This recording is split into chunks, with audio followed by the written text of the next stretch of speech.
एक जज अपनी पत्नी को क्यों दे रहे हैं तलाक, रोंगटे खड़े कर देने वाली कहानी। कल रात एक ऐसा वाकया हुआ जिस मेरी जिंदगी के कई पहलुओं को छू लिया। करीब 7 बजे होंगे, शाम का मोबाइल बजा। फोन उठाया तो उधर से रोने की आवाज आई। मैंने शांत कराया और पूछा कि भाभी जी आखिर हुआ क्या। उधर से आवाज आई, आप कहाँ हैं और कितनी देर में आ सकते हैं। मैंने कहा आप अपनी परेशानी बताइए और भाई साहब कहाँ हैं। माता जी किधर हैं, आखिर क्या हुआ। उधर से केवल एक रट की, आप आ जाइए। मैंने आश्वासन दिया कि कम से कम 1 घंटा पहुंचने में लगेगा।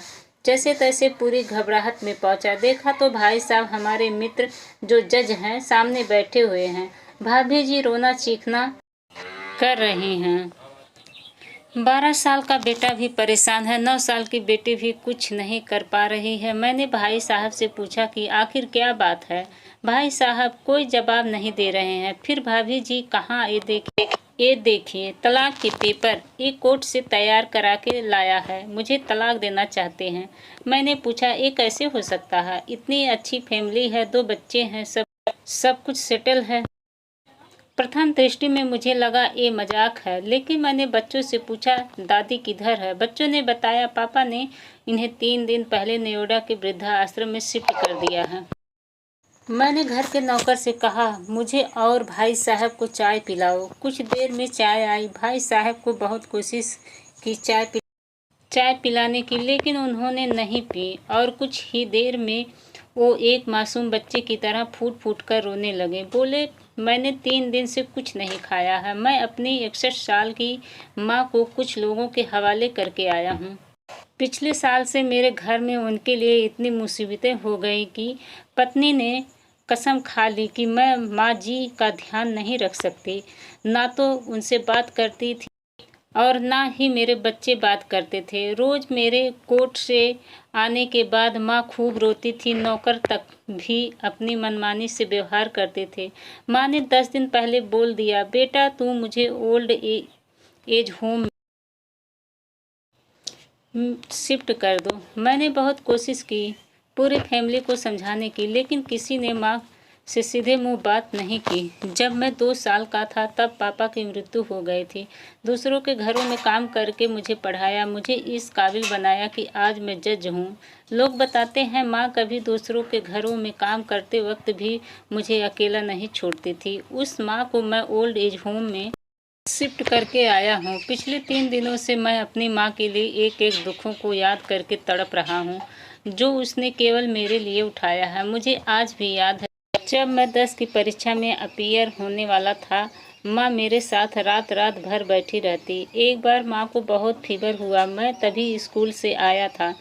उसका शरीर गर्म था, तप रहा था। मैंने कहा माँ तुझे फीवर है। हंसते हुए बोली अभी खाना बना रही थी इसीलिए गर्म है। लोगों से उधार मांगकर मुझे दिल्ली विश्वविद्यालय से LLB तक पढ़ाया। मुझे ट्यूशन तक नहीं पढ़ाने देती थी कि कहीं मेरा टाइम खराब ना हो जाए। कहते कहते रोने लगे और बोले अब ऐसी माँ के हम नहीं हो सके तो हम अपने बीबी और बच्चों का क्या होंगे। सारी प्रॉपर्टी इन लोगों के हवाले करके उस ओल्ड एज होम में रहूँगा। कम से कम मैं माँ के साथ तो रह सकता हूँ। और अगर इतना सब कुछ करके माँ आश्रम के रहने के लिए मजबूर है तो एक दिन मुझे भी आखिर जाना ही पड़ेगा। माँ के साथ रहते रहते आदत भी हो जाएगी। माँ की तरह तकलीफ तो नहीं होगी। जितना बोलते उससे भी ज़्यादा रो रहे थे। बात करते करते रात के 12:30 हो गए। मैंने भाभी जी के चेहरे को देखा, उनके भाव भी प्रायश्चित और ग्लानि से भरे हुए थे। मैंने ड्राइवर से कहा अभी हम लोग नोएडा जाएंगे। भाभी जी और बच्चे हम सारे लोग नोएडा पहुँचे। बहुत ज़्यादा रिक्वेस्ट करने पर गेट खुला। भाई साहब ने उस गेट कीपर के पैर पकड़ लिए। बोले मेरी माँ है, मैं उसको लेने आया हूँ। चौकीदार ने कहा क्या करते हो साहब। भाई साहब ने कहा मैं जज हूँ। उस चौकीदार ने कहा जहाँ सारे सबूत सामने हैं तब तो आप अपनी माँ के साथ न्याय नहीं कर पाए, औरों के साथ क्या न्याय कर सकते होंगे। साहब, इतना कहकर हम लोगों को वहीं रोककर वह अंदर चला गया। अंदर से एक महिला आई जो वार्डन थी। उसने बड़े कतार शब्दों में कहा, 2 बजे रात को आप लोग ले जाके कहीं मार दें तो मैं अपने ईश्वर को क्या जवाब दूंगी। मैंने सिस्टर से कहा, आप विश्वास करिए, ये लोग बहुत बड़े पश्चाताप में जी रहे हैं।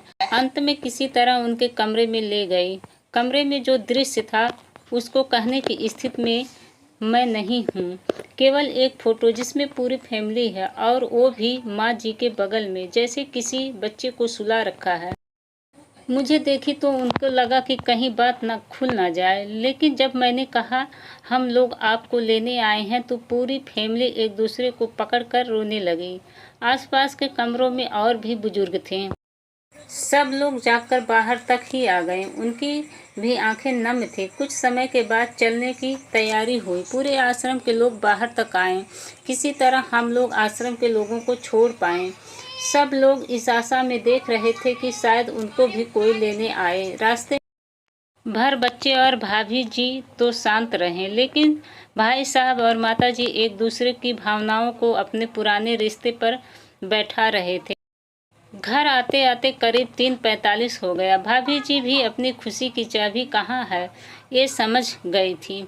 मैं भी चल दी। लेकिन रास्ते भर वो सारी बात और दृश्य घूमते रहे। माँ केवल माँ है, उसको मरने से पहले ना मारें। माँ हमारी ताकत है, उसे बेसहारा ना होने दे। अगर वह कमज़ोर हो गई तो हमारी संस्कृति की रीढ़ कमज़ोर हो जाएगी। बिना रीढ़ का समाज कैसे होता है, किसी से छुपा नहीं। अगर आपकी परिवार में ऐसी कोई समस्या हो तो उसको ये जरूर पढ़ाएं, बात को प्रभावी ढंग से समझाएं। कुछ भी करें, लेकिन हमारी जननी को बेसहारा बेघर ना होने दें। अगर माँ की आंख से आंसू गिर गए तो ये कर्ज कई जन्मों तक रहेगा। यकीन मानिए, सब होगा तुम्हारे पास, पर सुकून नहीं होगा। सुकून सिर्फ माँ के आंचल में होता है। उस आंचल को बिखरने मत देना। इस मार्मिक दास्तां को खुद भी पढ़िए और अपने बच्चों को भी पढ़ाइए, ताकि पश्चाताप ना करना पड़े। तो दोस्तों, हमारी वीडियो अच्छी लगी हो तो हमारे चैनल को जरूर सब्सक्राइब, लाइक, शेयर करें। धन्यवाद।